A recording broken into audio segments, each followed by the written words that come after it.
Tudo bem, pessoal? Hoje comentários sobre How to Have Sex, filme dirigido e escrito por Molly Manning Walker, um lançamento MUBI que antes tem uma janela de estreia nos cinemas de vários países. No Brasil, a distribuição é da O2 Play, vai ter um circuito a partir do dia 15 de novembro. How to Have Sex estreou no Festival de Cannes desse ano, conquistou o Un Certain Regard e depois fez toda uma trajetória complementar de festivais. E um caso curioso da temporada é que esse filme, no Festival de Londres, teve um posicionamento na mesma hora de Maestro, do Bradley Cooper. E eu acredito que o festival acabou subestimando o interesse em How to Have Sex, porque eles colocaram Maestro numa sala gigante, How to Have Sex numa sala pequena, e a fila de How to Have Sex, no final das contas, estava no mesmo tamanho da fila de Maestro. Ou seja, o cinema britânico independente que gera o interesse também. Bom, eu creio que How to Have Sex ele chama atenção já pelo título, em que você poderia isolar essa premissa e falar o seguinte: existe uma tradição de dramas coming of age e também de vários e vários filmes semelhantes que exploram essa questão da experiência sexual a partir da sátira e da comédia. Só que para a diretora, nesse caso, isso tudo vai ser desconstruído e você vai ter um drama que busca se fechar cada vez mais para uma experiência individual sobre percepção de mundo, aí a partir do olhar feminino também, a questão do julgamento, a questão sobre relacionamentos. Então existe aquela intensidade, o interesse, a descoberta típica da adolescência que a diretora vai buscar por um outro viés, mais cru, realista, brutal por vezes,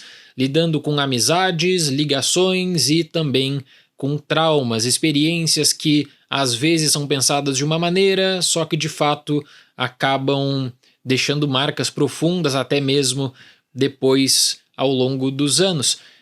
How to Have Sex é aquele drama que ele vai, portanto, cada vez mais se isolando e busca com isso também um contato com o seu público. E aí a diretora ela toma uma decisão de desconstrução a partir do momento em que você tem situações que poderiam ser muito bem trabalhadas por viés da comédia, da sátira, daquela primeira vez, da experiência de perder a virgindade, e que para How to Have Sex está muito mais voltada numa dinâmica de grupo, que depois passa para um drama pessoal que é forte, que eu penso que vai deixar também muita reflexão para o público. Tara, interpretada por Mia McKenna Bruce e suas duas amigas, Amy e Sky, interpretadas por Emma Levis e Lara Peake, vão para um resort de férias com a ideia de ter o melhor período de descanso de todos os tempos. Chegando lá, uma série de eventos acabam colocando em perspectiva a ligação das amigas, desejos, objetivos, insatisfações e momentos de conflito. Inicialmente, How to Have Sex mira numa abordagem de grupo a partir de álcool e festas, então existem diferentes grupos de pessoas e que vão se encontrando ali, que vão também estabelecendo ligações, objetivos e rivalidades. Aos 16 anos, a busca seria por essa experiência inesquecível, então da descoberta do sexo também para um grupo de meninas.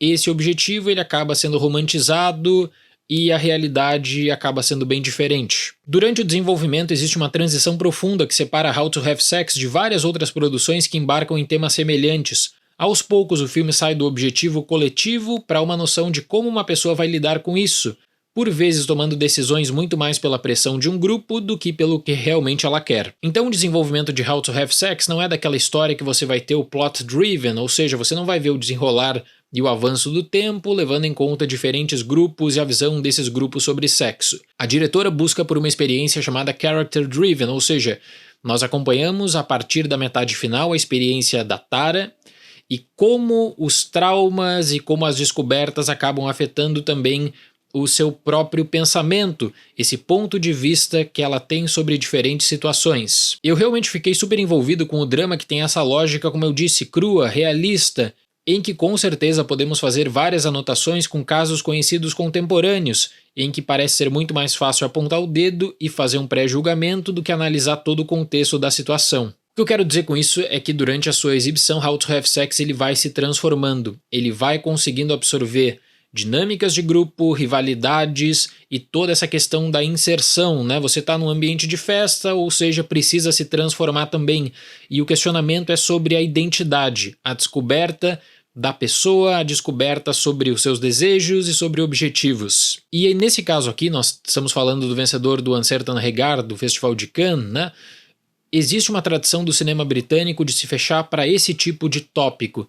Você não vai ter aquela história super pautada no desenvolvimento para gerar um grande arco final de conclusão. O cinema britânico independente, ele está muito interessado em narrativas desse tipo. How to Have Sex, com isso, consegue se destacar por conta desse isolamento para uma pessoa e desse ponto de vista da percepção da mulher.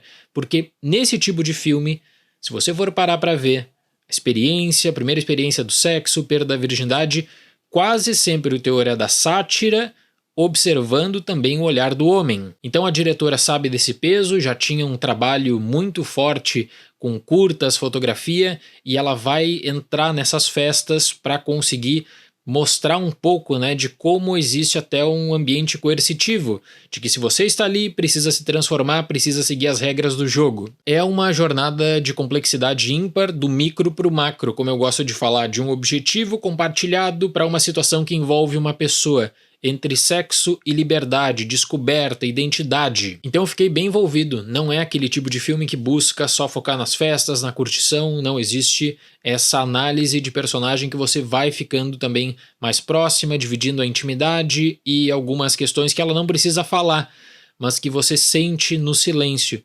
Esse é o grande trunfo de How to Have Sex. O que talvez tenha me afastado um pouco da narrativa em diferentes momentos é o seguinte: para conseguir estabelecer um cenário de amizade, você vai ter um grupo com tendências que eu vou chamar de unidimensionais quanto a características. Ou seja, vai ter aquela pessoa do grupo que é inteligente, vai ter aquela pessoa extrovertida, vai ter aquela pessoa mais tímida. Eu acredito que até é uma saída interessante, me parece que a questão de trabalhar com curtas acabou afetando a diretora no modo que ela poderia ter desenvolvido mais segmentos, especialmente das dinâmicas de grupo, e acaba restringindo isso. Então é um filme que ele acaba sendo bem curto, nesse sentido, quando você remove os créditos, cerca de 1h20. E um outro viés: existe uma questão do futuro. Essas pessoas agora estão ali nesse ambiente de festa, dessa viagem dos sonhos, das férias em busca da liberdade, de descobertas, e vez que outra, existe a menção do futuro, o que vai acontecer, como vai ser a entrada na faculdade. Isso parece que seria explorado de maneira secundária e depois o filme simplesmente abre mão. O filme ele começa a usar referências e começa a pegar essa questão do futuro só para trazer uma linha maior de diálogos, para mostrar também a integração entre as meninas. Existe um limite do que a narrativa pode desenvolver e do que não pode desenvolver. A questão não é a falta de tempo, eu acho que seria de mais imersão também. Quanto a drama, desenvolvimento nessa abordagem character-driven, eu super recomendo, é uma boa surpresa do cinema independente britânico. Para How to Have Sex, nota 7. E é bacana ver um filme desse tipo com visibilidade, tenho certeza que a parceria com a MUBI vai acabar expandindo também o alcance desse longa depois da jornada de festivais. Certo, pessoal? Muito obrigado pela atenção, até mais e tchau!